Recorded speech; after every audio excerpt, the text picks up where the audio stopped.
Steelers franchise postseason record, rushing for 167 yards against the Dolphins, passing Franco Harris. The Killer Bee is feeling good about his game, telling Bleacher Report, "I think I'm changing the game." In that sense, I'm what Steph Curry is to basketball. Don't get me wrong, I don't necessarily think Steph Curry is the best basketball player, but he changed the game. So he's going to always go down as being remembered. Now, everyone wants to shoot the three and shoot it from deep. Darren Woodson back with us. How do you feel about this Bell-Curry comparison? Is it fair? I love his confidence. I really do. But I remember a guy named Barry Sanders that at times ran the same style, not as with much as physicality as Le'Veon runs with, but I remember the pause, get out, hit the outside, hit the hole fast. I've seen this book before. I've read this book. I saw it in person with Barry Sanders. I think Le'Veon Bell is a guy who is specific to what he's doing with the Pittsburgh Steelers. And if he has a good offensive line and can wait and be patient, and his offensive line understands what he's doing behind there, and they open up the hole, then I think that's where he succeeds. But I'm not going to say, you can't put Le'Veon Bell on the Cleveland Browns and say, okay, be patient and hit the hole the same way. It's not going to turn out that way. I think he's a tremendous back. And for the last 3 years, I've said he's in my top 3 running backs because of what he can do. His patience, his ability to hit the hole at certain times, catching the ball in the backfield, great running back. But to revolutionize this game, no. I think that's the key. It's not just the offensive line that allows him to be patient. He has ability that you can't teach or practice. I mean, sure, some of it has to be practiced naturally, but he has next-level ability, not just running, catching passes, and instincts as a runner. What Steph Curry did was different in the sense that he can shoot from long range, which is something that at least people feel like if they practice enough, they can also do. Curry inspires little kids even, and became very popular until he lost in the finals the way he did. Still very popular, obviously, because he's small. He's not the biggest. He's not the strongest. He's not the fastest. But what he does, which is dribble very well and shoot very well, coaches can tell little kids. You see, that comes from practice. Whether or not that's entirely true, you can be the smallest kid in the gym and still change everything if you work hard enough like Steph Curry. But Le'Veon Bell, if you have an amazing offensive line and you are next level gifted, it's a little bit different. We've seen Le'Veon Bell before to some degree. I mean, he's fantastic, and we know that. But, even though I don't see too many similarities between him and Barry Sanders, I get where you're coming from. Last year, what we saw from Steph Curry, we've never seen. I'm talking about, you can go to Pete Maravich, you can go Ricky Pierce, you can go Dale Ellis, you can go Ray Allen, Reggie Miller, you can go Allen Houston, you can go a whole bunch of people, Larry Bird, shooters throughout NBA history, Steve Nash.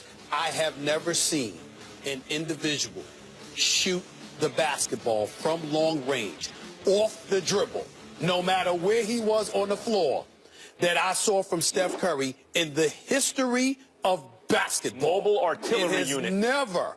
There has never been anything, a long-range sniper, like we saw from Steph Curry last year. And I said it then, and I say it today. He is the greatest shooter I have ever seen. But you know what? You say that, but I've never seen a guy. I mean, listen, I tried to make the comparison with Barry Sanders. Now, Barry Sanders is different because he was patient, and he had to let things happen. And, but he could juke you and all that. No, Le'Veon Bell, I've never seen a guy, I mean, honestly, all the way, like a Le'Veon Bell. I mean, I make that small comparison, but Le'Veon Bell, with his size, his strength, and his vision, and to be able to juke you in space, his patience is something I've never seen. His patience is special. The unique quality of Le'Veon Bell is true. I think that Le'Veon Bell is one of a kind, and even if he's in the tradition of certain other running backs, he's something new, and he's improved on the design. Did he do something new? He's something new. He's special. But in terms of impact, it remains to be seen. Whereas with Steph Curry, somebody like that, Lord, every time I see Steph Curry, I vacillate between, damn, it's special.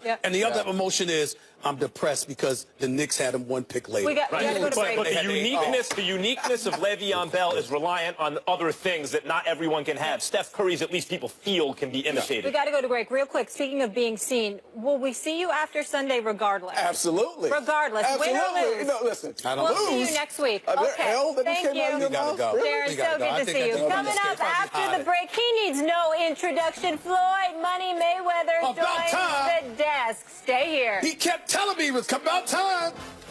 He believes he's the best on the planet, and they need to be paying attention to him. And Manny Pacquiao, like a fool, has jumped in. Conor McGregor, he's the best talker who can fight. Yeah. Floyd's the best fighter who can talk. Best pound for pound in the world. Don't believe he could touch Floyd.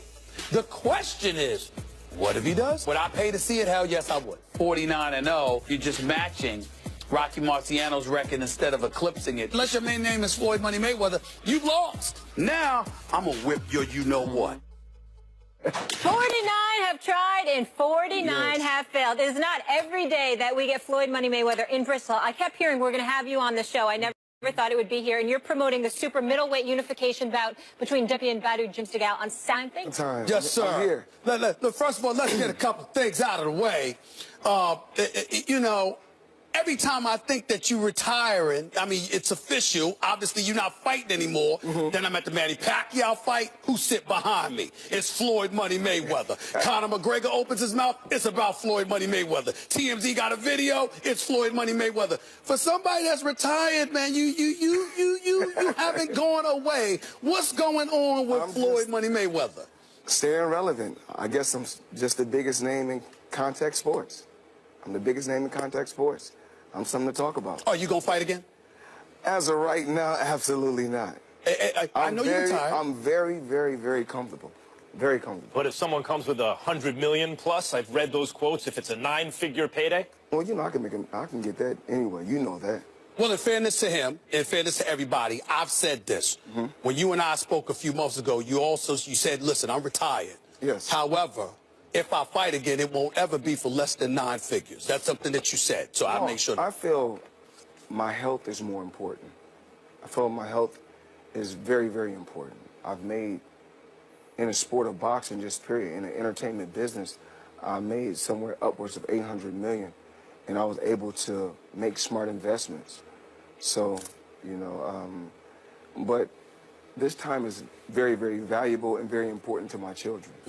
Floyd, They say health is wealth. You said before the Pacquiao fight to a bunch of us in the meeting that when you say the greatest, you know, the TBE, the best ever, you're not even just talking about in the ring necessarily. Your quote was someone else can have that. You mean the whole boxing game. Whoa. And I agree with that. You get out with your marbles, your money, you left a mark, the whole thing. Is that, you said that that's the most important thing, but let's say a couple years go by and it just interests you again for whatever reason. People talk about a Triple G or a Pacquiao rematch, or Terrence Crawford keeps doing what he's doing. How many more years do you think you could stay out and then still be able to jump back in the ring and do your thing at the level you were doing it? I can't really say what I'm capable of doing 2 or 3 years from now. But as of right now, I'm very happy. My life is going great. I have a promotion company, and it's about giving back, and that's what I'm doing, giving back to the young fighters. How do young fighters emulate what you did in terms of not taking too much punishment, maximizing their paydays, and getting out on time? Well, it was always important to me. The less you get hit, the longer you last in the sport. And there's everyone can see. You know, you have so many legendary champions that took so much punishment, and now they can barely walk, they can barely talk. And I didn't never want to be put in that situation. I just wanted to be smart, you know, take my time, and surround myself with a smart team, and that's what I did. Look, damn it, you've been beyond smart. You made almost $1 billion, okay? And that's being nice. I'm not going to get all into your business, but let me get down to the nitty-gritty, okay? Yes. You know, I remember when some dude, you know, with the glass jaw, Ricky Hat, was talking smack, and you looked at your man Leonard Ellaby and said, make the damn fight, and then you went and you took care of him. I did. So in other words, you are allergic to people chirping and talking smack. Now, we got a Manny Pacquiao who clearly has been talking about how his shoulder somehow got hurt, and that's why he lost to you, okay? We got some dude in the UFC, Conor McGregor, talking. Go ahead. I want to say thank you. For so many years, you and Ben from Fight Hype are the only two that said it was going to be a blowout. Everyone else was Manny Pacquiao. They made commercials. They said I was a coward. They said I was a chicken. And then I made everybody eat their words. Every year, for years, they keep building these fighters, and all I do is just... But that's where I'm going. That's where I'm going. Because, see, I'm trying to figure out where Floyd Money Mayweather is right now in this regard. Like I said, I'm a promoter. I'm a promoter. I know you're a promoter, but stay with me. I'm getting someplace. Okay. You got Pacquiao chirping, talking about he would be healthy this time around, so he wouldn't mind a rematch. We got Conor McGregor, who's in the UFC, talking about he want to be a boxer. He wants a piece of you. I'm wondering, does that chirping affect you? Does it entice you to look at Leonard Ellaby, the ultimate business manager, and sit up there and go like this, look, man, make the damn fight. I'm tired of this. Does that entice you to do that? We tried to make the Conor McGregor fight. Is that right? We tried to make the Conor I didn't hear McGregor about fight. this. Please enlighten me. Well, we tried to make the Conor McGregor fight. They knew what my number is. My number was a guaranteed $100 million. That was my number. We're the A side, and I don't really know how much money he has made before. I don't know how much money Conor McGregor has made. I'm pretty sure he hasn't even made $10 million in an MMA bout. But we are willing to give him $15 million, and then we could talk about splitting the percentage, the back end percentage on pay-per-view. But of course, we're the A side. You know, how can a guy talk about 20 or 30 million if he's never even made 8 or 9 million? So let me get this straight. You're saying that you wanted $100 million. No, I'm you saying offered right him $15 million. I'm saying right here on this show, Conor McGregor keep telling everybody he wants to fight. Let's make it happen. Floyd, from a competitive point of view, in a boxing ring, that's a non-competitive fight. That's not my fault. No. Remember, I paved the way. Before Conor McGregor, remember, Floyd Mayweather been dominating since the 90s. I do recall. I was there for the Corrales fight. I don't know, not just boxer, not just boxer. You can't tell me no other athlete that's been at the top for 20 years. Right. So, but let me add, what I'm asking is, from a competitive point of view, because a champion who's performed on the highest level for many years must have competitive juices flowing the way Michael Jordan looks at LeBron James and thinks, I would defend him this way, I would play him that way. Do you look at any young fighters today and think, I know exactly how to beat that guy, I'd like to fight that guy? Not in a business sense, from just a purely athletic, competitive point of view. No, actually not. Actually not. But I'm here to say on this first take, you guys keep hearing all these different rumors about these different fighters wanting to face Floyd Mayweather. Everybody keep talking about Conor McGregor. He's blowing smoke of everybody's ass. Can I say ass on here? No. But go ahead. It's okay. It's okay. They'll get over it. Go ahead. Keep going. Don't disrupt your flow. Keep going. Okay. Dana White, the UFC, let's make it happen. Bring him over to the boxing world, and I'll show him what it's like. Easy. So what exactly does that mean? You will show him what it's like. I want to know what you mean by that. What would you do? I've made $300 million in 30 minutes. So what I'm saying is this. If his height, whatever he's made, if he's made $8 million in a bout, I'm willing to give him $16 million. If he's made $5 million, I'm going to give him $10 million. If he's made $3 million, I can only give you $6 million. I can ask for $100 million because I've made that on more than one occasion. But what would you do to Conor McGregor if he stepped inside a boxing ring against you? What's understood ain't got to be talked about.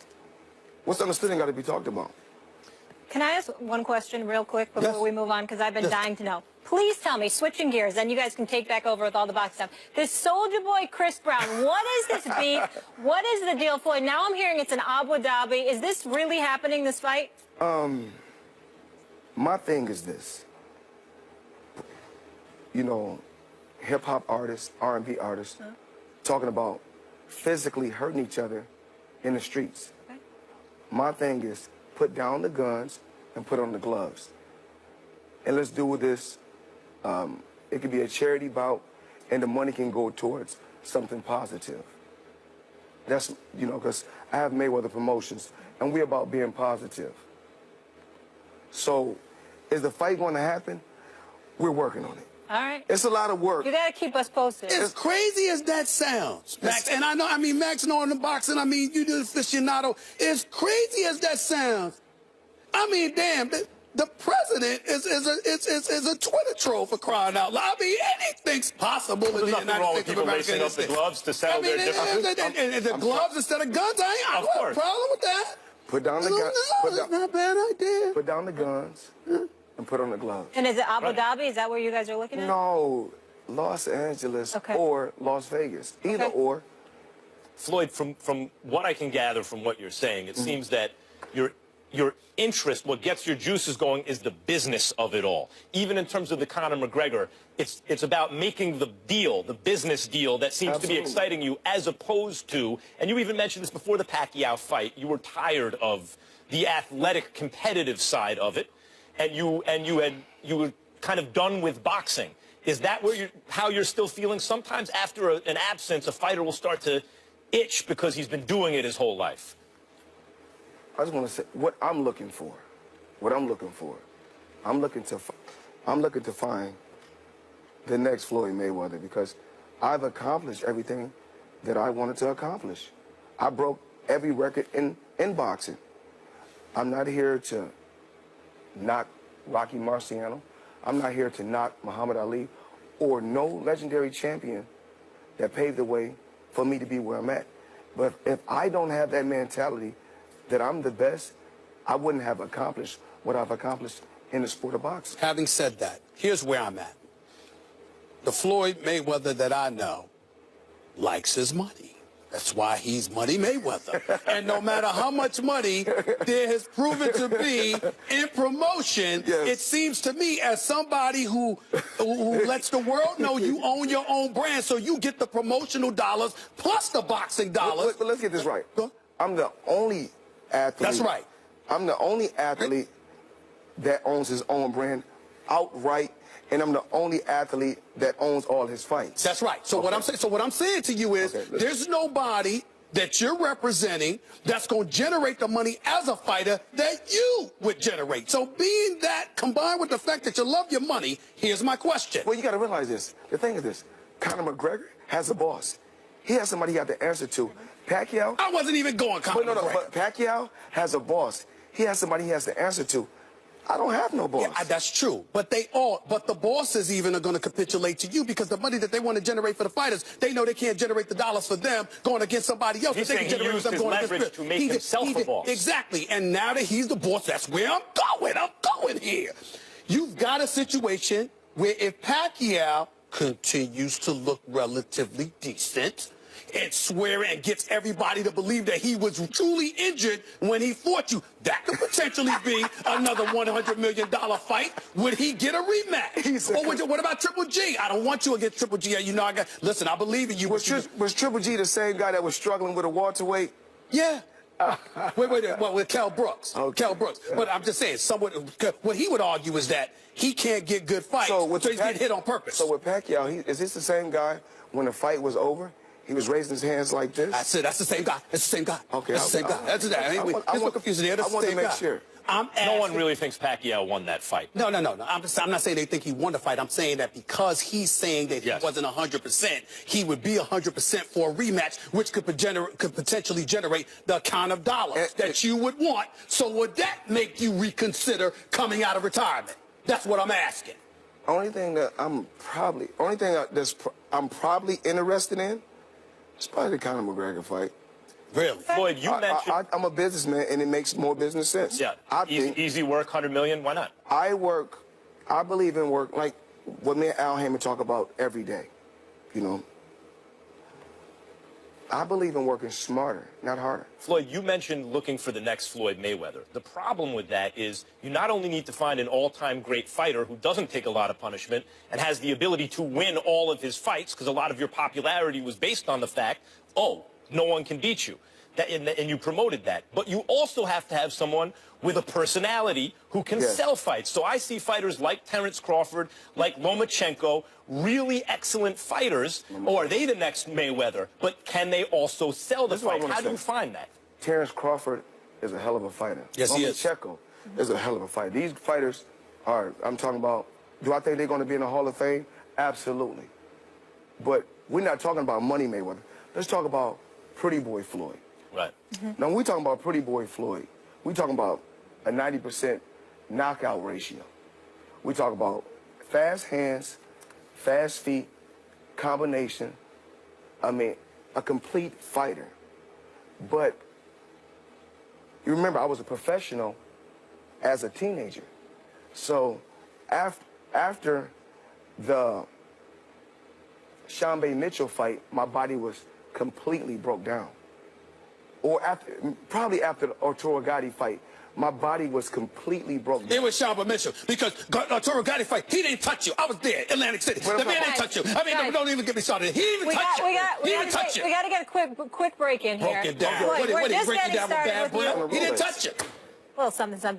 Talk a little boxing, and we got to get your take. You're a big sports fan on some NBA, NFL stuff. We'll take the focus off you two into some other stuff. That's coming up. Stephen A. says the Cowboys are an accident waiting to happen. What does Floyd think? We'll ask him that and see if he agrees with Mr. Smith. Also coming up, James Harden did something last night that has been done only 3 times in NBA history. We'll tell you what is said, and Floyd will tell us if he is the NBA MVP. Stay here. It's First Take.